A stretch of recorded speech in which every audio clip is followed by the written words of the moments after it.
মির্জা গালিব একটা কথা বলেছিলেন, ব্যথা থাকলেও ভালোবাসা ছেড়ো না।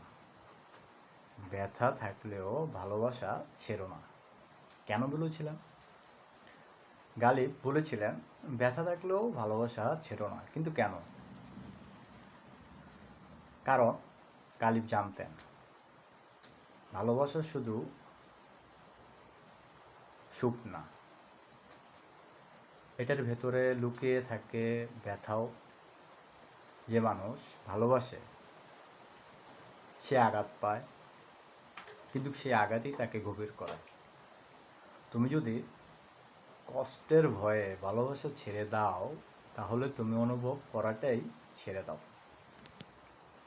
গালিবের শিক্ষা, ব্যথা আসবে তবুও ভালোবেসো, কারণ ভালোবাসা ছাড়া জীবন ফাঁকা।